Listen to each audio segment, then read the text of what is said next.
Guys, मेरा नाम है दीपक शर्मा। आप देख रहे हैं इमोर्टल स्टडी पॉइंट। आज हम यहाँ पे पढ़ रहे हैं chapter number 12 world climate and climate change, जिसको हम हिंदी में बोलते हैं विश्व की जलवायु एवं जलवायु परिवर्तन। यह इस चैप्टर का 5वां पार्ट है। अगर आपने इसके बाकी के 4 पार्ट्स को नहीं देखा है तो प्लीज़ उसे जाकर ज़रूर देखें। हम बाकी के 4 पार्ट्स में पढ़ चुके हैं इस चैप्टर का इंट्रोडक्शन। फिर हमने पढ़ा था कोपेन की जलवायु वर्गीकरण की पद्धति के बारे में, जिसके अंदर कोपेन बताते हैं कि विश्व के अंदर जितने भी प्रकार की जलवायु है उन्होंने उनका 5 वर्गों में यानी कि 5 ग्रुप्स में उन्होंने उसको डिस्क्राइब करने की कोशिश करी। जैसे कि वो बताते हैं ग्रुप ए के बारे में, ग्रुप बी, ऐसे ही ग्रुप सी के बारे में हमने पढ़ा था। फिर हमने ग्रुप डी के बारे में जाना। फिर बाद में हमने ग्रुप ई और ग्रुप एफ के बारे में हमने स्टडी करी थी। आज की वीडियो में हम यहाँ पर जानेंगे जलवायु परिवर्तन के बारे में और पढ़ेंगे इनके कारणों के बारे में कि जलवायु परिवर्तन हो क्यों रहे हैं। चलिए फिर आइए जानते हैं जलवायु परिवर्तन के बारे में। पृथ्वी के आरंभ से ही जलवायु में परिवर्तन देखने को मिलते हैं। देखिए, आजकल के टाइम में हम बहुत ज़्यादा बोलते हैं भाई क्लाइमेट चेंज के बारे में, हम बहुत ज़्यादा बातें करते हैं, ठीक है। तो ऐसा नहीं है कि क्लाइमेट चेंज 100 ईयर्स में या फिर 200 ईयर्स में ही होना शुरू हुए हैं, बल्कि ये जो जलवायु परिवर्तन है ये पृथ्वी के जन्म से ही चेंजेस होने शुरू हो चुके थे। जैसे कि आपको मालूम है कि पृथ्वी कुछ चरणों में बनी है ना। फिर पृथ्वी के बनने के साथ साथ ही हमारा जो वायुमंडल है वो भी बन रहा था। जब वायुमंडल पूरी तरह से बन चुका और वायुमंडल की एक प्रकार की जलवायु थी, तो देखिए जलवायु में भी परिवर्तन समय समय पर होते रहे हैं, ठीक है। अब जरा यहाँ पर एक क्वेश्चन उठता है कि भाई पृथ्वी को तो बने हुए इतना टाइम हो चुका है, यानी कि जब कोई जीव भी नहीं था, ठीक है, तो जीव ही नहीं थे, तो फिर हमें जलवायु परिवर्तन के बारे में पता कैसे चलता है, ठीक है। तो देखिए ये पता कैसे चलता है, चलिए आइए जानते हैं। भूगर्भिक अभिलक्षणों में हिमयुग के आने व उसके जाने के समय अंतरालों का पता चलता है। तो इसका हमें यहाँ पर आंसर मिल चुका है कि ये जो पृथ्वी में जो जलवायु परिवर्तन जो होते रहते हैं इसका पता कैसे चलता है। इसका पता चलता है हमें भूगर्भिक अभिलक्षणों से। अगर हम बात करें कि भाई पृथ्वी के आरंभिक अवस्था की बात करें, यानी कि जिस समय कोई बड़े बड़े जानवर नहीं हुआ करते थे, है ना, तो फिर हमें पता कैसे चलता है। तो देखिए भूगर्भिक अभिलक्षण यानी कि पृथ्वी के अंदर, यानी कि हम ज़मीन के अंदर हमें ऐसे बहुत सारे एविडेंस देखने को मिलते हैं जो हमें बताते हैं कि हम इतने साल पुराने हैं। यानी कि हमारे वैज्ञानिकों को ऐसे ऐसे एविडेंस मिले हैं जो लाखों साल पुराने हैं, ठीक है। और उन लाखों सालों के पुराने की वजह से उनकी बॉडी और उसके स्ट्रक्चर को जान करके, उसके बारे में अध्ययन करके हमें पता चलता है कि उस समय किस तरह का अब वातावरण रहा होगा, किस तरह की जलवायु रही होगी। अब ये एविडेंस है कौन से, तो देखिए होता क्या है कि जो माइक्रो ऑर्गेनिज्म होते हैं, जो जिन्हें हम क्या बोलते हैं हिंदी में सूक्ष्म जीव बोलते हैं, उनकी बॉडी मिट्टी के अंदर दबी रह जाती है, ठीक है। तो मिट्टी के अंदर दबे रहने से वो क्या रह जाते हैं, उनकी बॉडी सुरक्षित हो जाती है, सेफ हो जाती है। और ये लाखों लाखों सालों बाद हमें हमारे वैज्ञानिकों को देखने को मिलती है, ठीक है। तो इस तरह के एविडेंस को हम क्या बोलते हैं, हम इनको फॉसिल्स भी बोलते हैं, ठीक है। तो फॉसिल्स के रूप में ये जो माइक्रो ऑर्गेनिज्म है ये काफ़ी लाखों सालों तक समय तक ये इनकी बॉडी सुरक्षित मिल जाती है, ठीक है।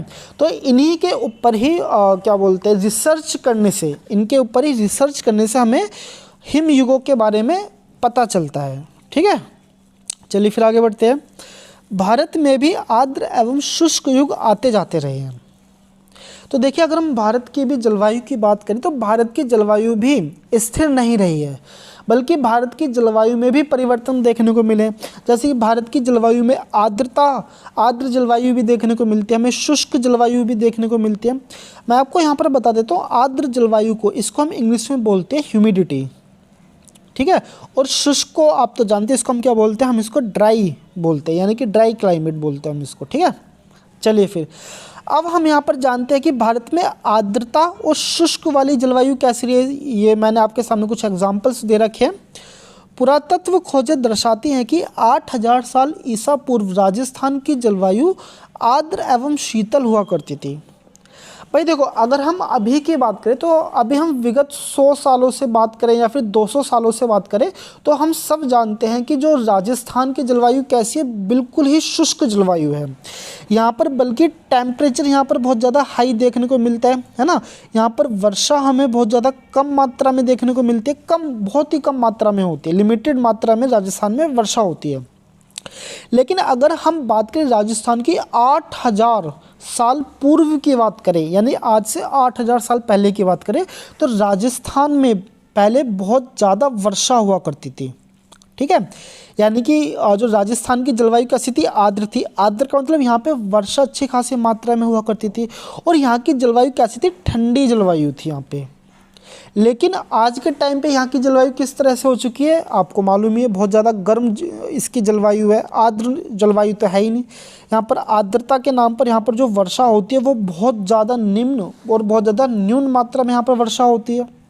ठीक है, तो फिर आज की कंडीशन राजस्थान की कैसी है, बहुत ही ज़्यादा शुष्क वहाँ की जलवायु आपको देखने को मिलती है। ईसा से 3000 से 1700 वर्ष पूर्व यहाँ वर्षा अधिक हुआ करती थी। जैसे कि मैंने आपको अभी बताया कि अगर हम ईसा के जन्म से बात करें तो यानी कि अगर आज से भी करें तो मतलब 3000 से 1700 वर्ष पूर्व ईसा मसीह, जो आप जानते हो ना ईसा मसीह को, तो ईसा मसीह के जन्म लिए हुए कितने टाइम हो चुका है, अभी चल रहा है 2023 साल हो चुके हैं ईसा मसीह को जन्म लिए हुए। तो यानी कि 2023 प्लस 3000 वर्ष, यानी कि आज से 5000 साल पहले जो राजस्थान की जो जलवायु हुआ करती थी वहाँ पर वर्षा काफ़ी अत्यधिक मात्रा में पड़ा करती थी। आगे बढ़ते हैं। लगभग 2000 से 1700 साल ईसा पूर्व यह क्षेत्र हड़प्पा संस्कृति का केंद्र हुआ करता था। देखिए, अगर जब आप 12वीं कक्षा में जाएंगे तो फिर आपको हड़प्पा सभ्यता के बारे में भी आपको यहाँ पर पढ़ने को मिलेगा। तो अगर हम हड़प्पा संस्कृति की बात करें तो हड़प्पा संस्कृति भी हमें राजस्थान में देखने को मिलती है। और देखिए, यहाँ पर सिंपल सी बात है, कोई भी संस्कृति जिस क्षेत्र में होगी तो ऑब्वियसली वहाँ की जो जीवन जीने की जो क्षमता होगी वो किसके ऊपर डिपेंड करती है, पानी के ऊपर, यानी जल के ऊपर डिपेंड करती है।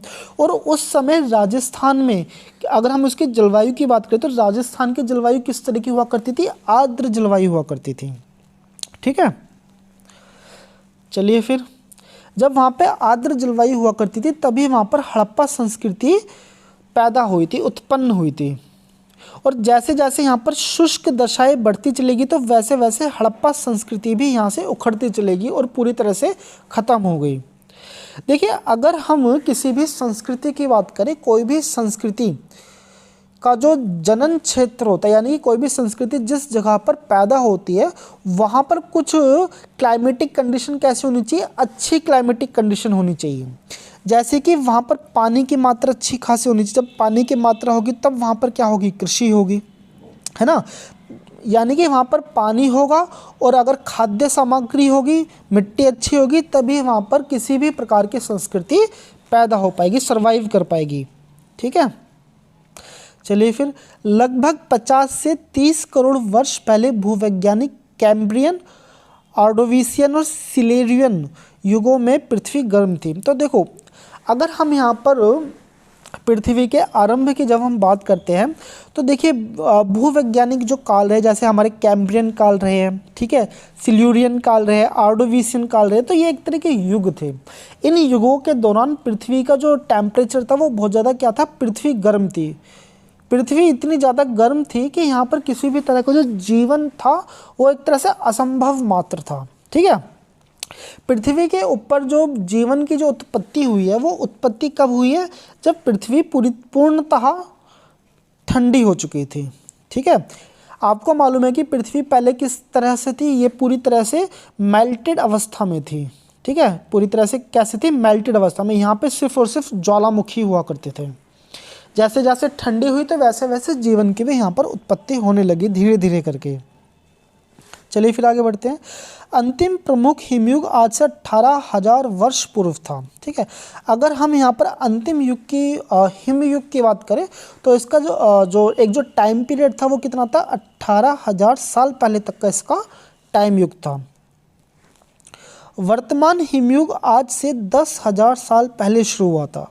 ठीक है, तो देखिए अभी भी वर्तमान समय में भी हिमयुग आज भी चल रहा है, लेकिन अगर हम इसके टाइम पीरियड की बात करें तो 10,000 साल पहले आज का जो हिमयुग है वो चल रहा है।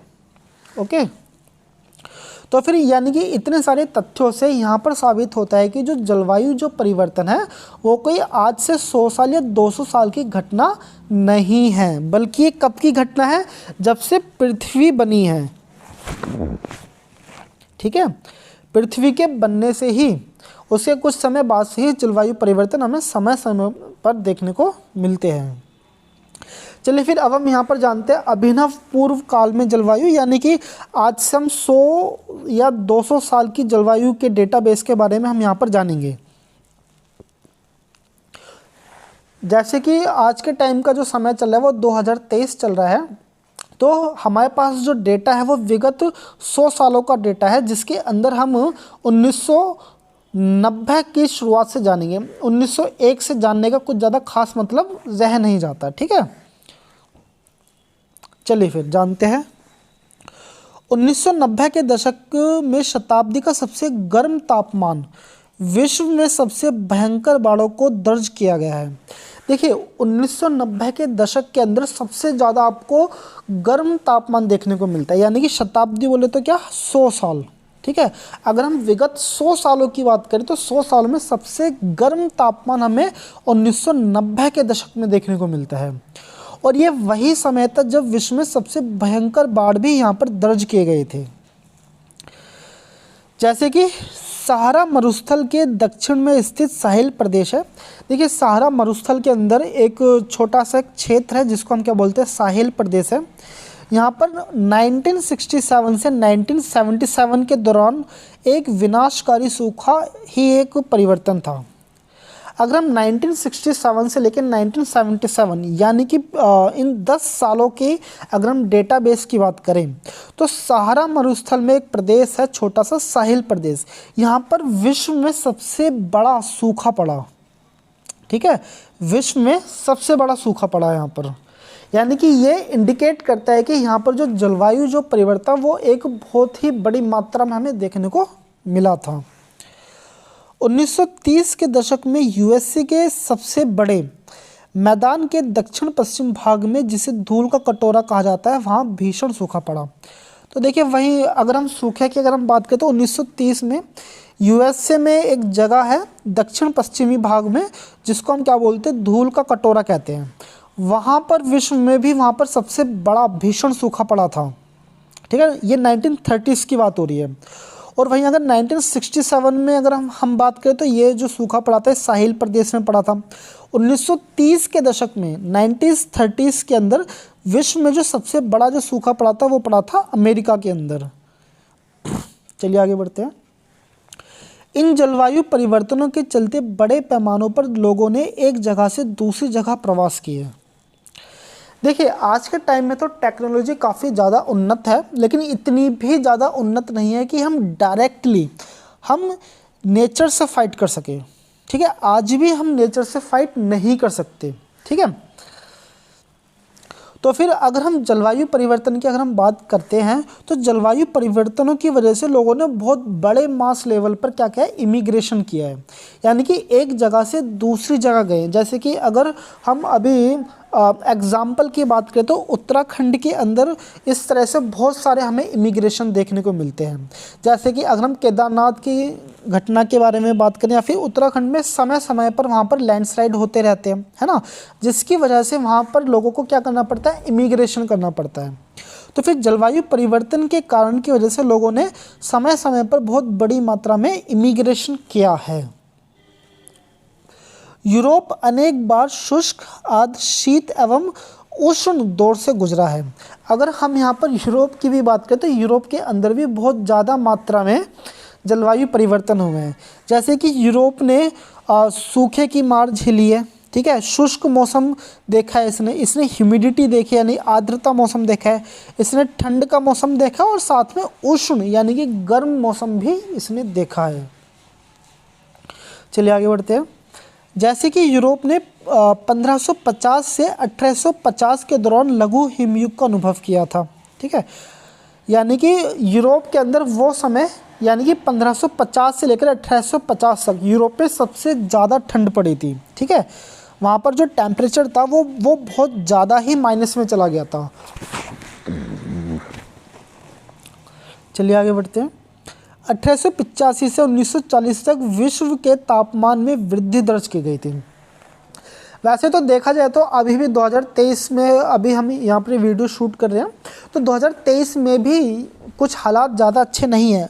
अभी भी टेम्परेचर पर ईयर इंक्रीज़ ही कर रहा है। लेकिन अगर हम 1885 से लेकर 1940 तक बात करें तो इस टाइम तक बहुत ज़्यादा मात्रा में जो टेम्परेचर था वो बहुत ज़्यादा मात्रा में बढ़ा था। यानी कि देखिए 1885 से लेकर ये जो 1940 तक का ये जो दौर था, इसमें जो टेम्परेचर बढ़ने की जो ग्रोथ थी वो सबसे ज़्यादा थी। मैं ये नहीं कह रहा कि अब नहीं बढ़ रही, लेकिन अब बढ़ने की जो ग्रोथ है वो 1885 से लेकर 1940 तक की मात्रा में कम है। अभी भी टेम्परेचर बढ़ रहा है, लेकिन इस समय के दौरान अगर हम इससे कंपैरिजन करें तो इससे तो भाई स्पीड कम ही है। खैर 1940 के बाद तापमान में वृद्धि की दर घटी है। देखा, जैसे कि मैंने आपको बताया था कि अगर हम 1990 से अगर हम बात करें 2023 तक की, तो अभी भी नो डाउट यहाँ पर टेम्परेचर बढ़ रहा है। लेकिन अगर हम इस दौर के कंपैरिजन की बात करें, किससे कंपैरिजन, 1885 से लेकर 1940 तक की कंपैरिजन की बात करें, तो ये समय वह समय था जब सबसे ज़्यादा मात्रा में यहाँ पर तापमान में वृद्धि दर्ज की गई थी। 1940 के बाद टेम्परेचर तो बढ़ रहा है, लेकिन वृद्धि की दर क्या है, काफ़ी घटी है। चलिए आगे बढ़ते हैं। अब हम यहाँ पर बात कर लेते हैं जलवायु परिवर्तन के कारणों के बारे में। तो देखिए, जलवायु परिवर्तन के कारणों को हम दो भागों में हम यहाँ पर बांट सकते हैं। पहला है हमारा खगोलीय कारण, जिसको हम क्या बोलते हैं, एस्ट्रोनॉमिकल रीज़न हम इसको यहाँ पर बोल सकते हैं। दूसरा है पार्थिव यानी कि टेरेस्ट्रियल रीज़न। सबसे पहले हम इसके पहले पार्ट के बारे में जान लेते हैं, यानी कि खगोलीय कारण के बारे में हम समझ लेते हैं।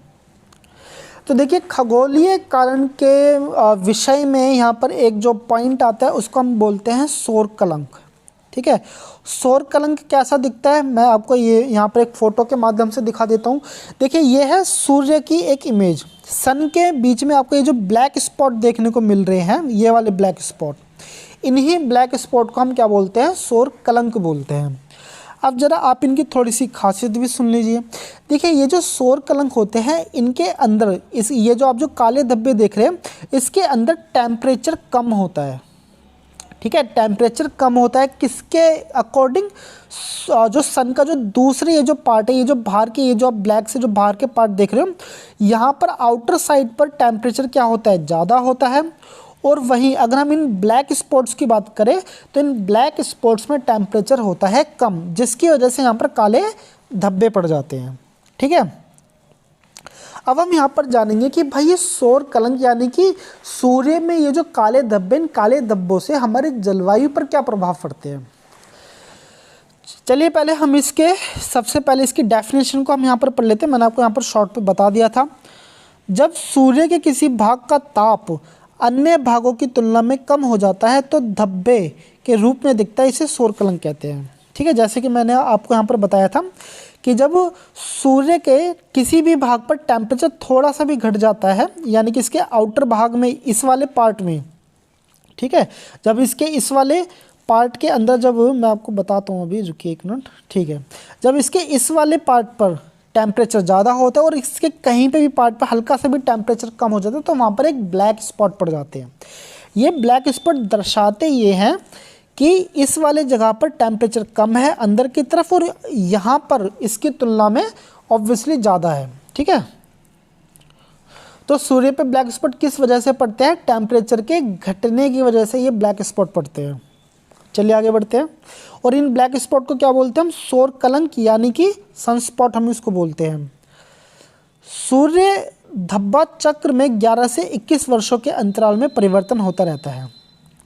देखिए, अगर हम इसके धब्बे की बात करें, ये जो ब्लैक स्पॉट देख रहे हो, तो इनका एक चक्र होता है। ये चक्र होता है 11 से 21 सालों का एक चक्र होता है, जिसके अंदर घटते बढ़ते रहते हैं। ठीक है, चलिए जी फिर आगे बढ़ते हैं। सौर कलंक सूर्य पर काले धब्बे हैं जो एक चक्रीय रूप में घटते बढ़ते रहते हैं, जो कि मैं आपको यहाँ पर बता चुका हूँ। और ये जो चक्र होता है, इनका चक्र होता है 11 से 21 वर्षों तक का ये चक्र होता है। जब सौर कलंकों की संख्या बढ़ती है, यानी कि जब ये जो सौर कलंक है, आप मान के चलिए यहाँ पर है 1 2 3, ठीक है, 3 धब्बे, मोटे मोटे तौर पर 3 ले लीजिए। जब ये सूर्य कलंक बढ़ते हैं, यानी कि 3 से 4 यहाँ पे भी हो जाते हैं, यहाँ पे भी हो जाते हैं, यहाँ पे भी हो जाते हैं, इनकी संख्या बढ़ जाती है, तब क्या होता है देखिए, जब भी सौर कलंकों की संख्या बढ़ती है तो जो पृथ्वी पर मौसम ठंडा हो जाता है, ठंडा हो जाता है और साथ में ह्यूमिडिटी बढ़ जाती है, ठीक है, तथा यहाँ पर तूफानों की संख्या भी बढ़ जाती है। देखिए, एक सौर कलंक से यानी कि सनस्पॉट के बढ़ने से ही क्या हो जा रहा है, पृथ्वी का मौसम ठंडा हो रहा है, आर्द्रता बढ़ रही है और साथ में यहाँ पर तूफान भी आ रहे हैं।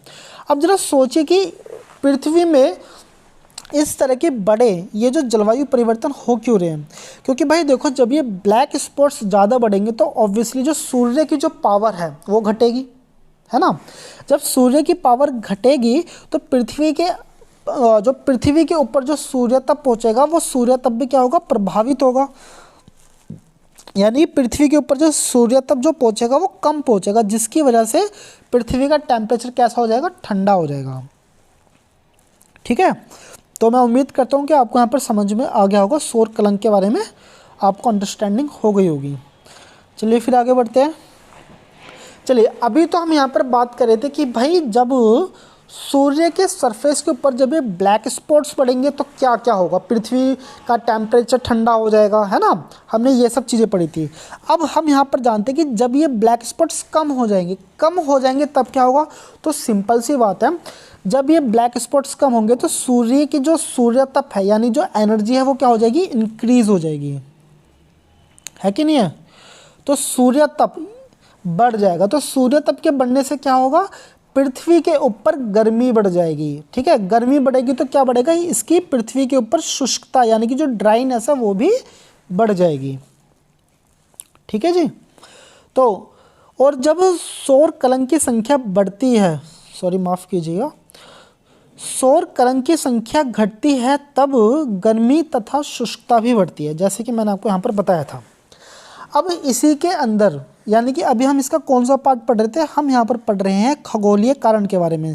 तो इस खगोलीय कारण के अंदर सौर कलंक तो है ही, सौर कलंक के साथ एक और सिद्धांत है जिसको हम क्या बोलते हैं, मिलेंकोविच सिद्धांत हम बोलते हैं। अब देखिए, मिलेंकोविच जो सिद्धांत है, ये सिद्धांत किसके ऊपर बेस्ड है, ठीक है, यानी कि देखिए, चलिए आइए समझते हैं। इस सिद्धांत के अंदर पृथ्वी में आए बदलावों को चिन्हित किया जाता है। देखिए, पृथ्वी जिस तरह से रोटेट करती है, तो उस रोटेशन की वजह से पृथ्वी के अंदर बहुत ही माइनर हमें चेंजेस देखने को मिलते हैं, ठीक है।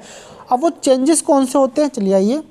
जैसे कि सूर्य के चारों ओर पृथ्वी के कक्षीय लक्षणों में बदलाव के चक्र को, देखिए, जैसे कि आपने छठी क्लास के अंदर आपने पढ़ा था कि भाई सूर्य का क्या करती है, एक चक्कर लगाती है, और जो पृथ्वी के जो घूमने की जो रोटेशन एंगल है, इसका रोटेशन एंगल कितना है, 23.5 डिग्री इसका क्या है, रोटेशन एंगल है।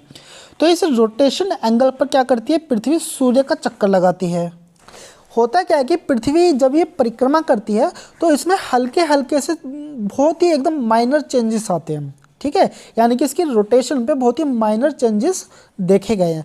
उन्हीं माइनर चेंजेस से ही पृथ्वी की जो जलवायु है उसमें भी परिवर्तन हमें देखने को मिलता है, ठीक है जी।